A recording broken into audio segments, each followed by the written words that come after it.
Hello and welcome back.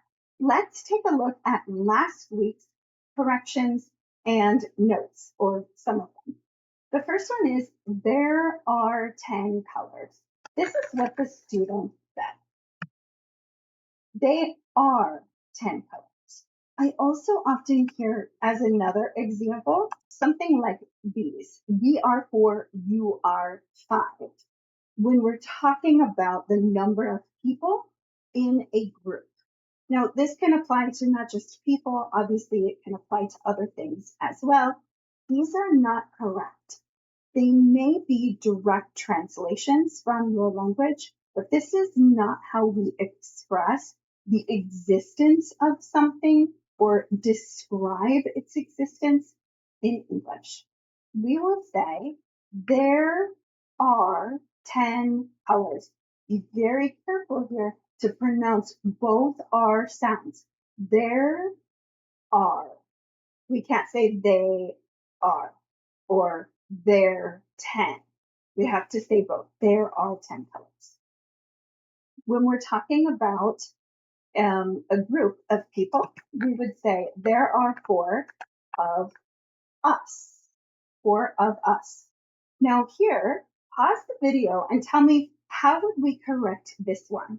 If we change we are 4 to there are 4 of us, how do we change you are 5? Very good. There are 5 of you. There are 5 of you. How many people are in your family? There are 4 of us. How many of you are there? Maybe you're asking for a reservation at a restaurant. There are 5 of you. Is that correct? Now the next one is a useful phrase. Although we hope that you do well in everything that you do, sometimes we don't do as well as we wanted to, right? We're imperfect. This student was in a competition and she didn't win first place, which was her goal. So when I asked her, how did you do? She could have said, not as well as I had hoped. This is not a complete sentence, but it's an acceptable answer. The complete sentence would be, I did not do as well as I had hoped. This would be the complete sentence.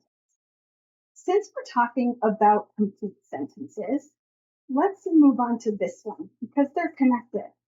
This was a practice session with a beginner student.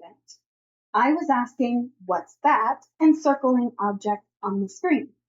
Her job was to respond with, it's a, and then name the item, or it's an, and name the item. But what she was doing was just saying the name book. That's correct. You've named the object correctly, but we aren't using a complete sentence. Like here, this is very conversation, and it's okay when you're just having a friendly conversation with someone. But it isn't helping you to grow when you're practicing and studying English. What will help you to grow is to use a complete sentence. Why?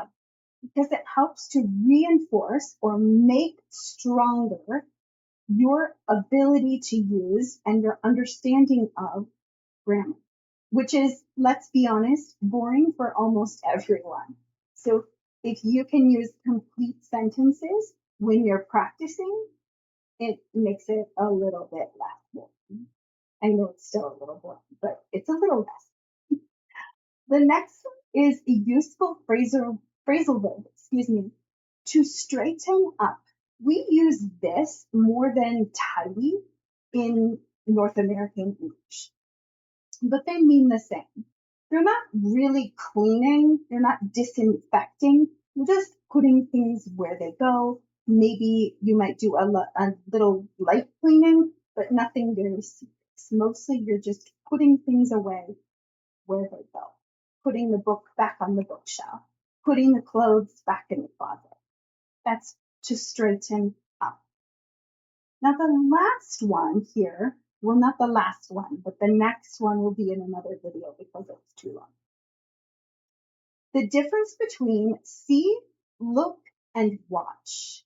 Now, you may have seen my previous video on speak, say, tell, talk. These are similar. To see is just the function of your eyes. It's what your eyes do. To look is when you choose to use that ability because you want to see something specific, usually for a shorter period of time. And if you're going to say the thing or the person that you want to see, then you'll use at. I want to look at this book. Then to watch is when you choose to use the ability of your eyes to perceive something. And you want to do it usually for a longer period of time. And almost always that thing is moving. Not always, but most of the time. So with each one, we're just adding a little bit more information to make that verb more meaningful, to give it a little extra meaning with that extra information. In the comments, write some sentences. Which one of these do you need to practice? Write some sample sentences. Let us know which one is easy or difficult for you. And I will share with you in the next video. Let me scroll down here. In the next video, we'll talk about the difference between up to now and until now. I'll see you then.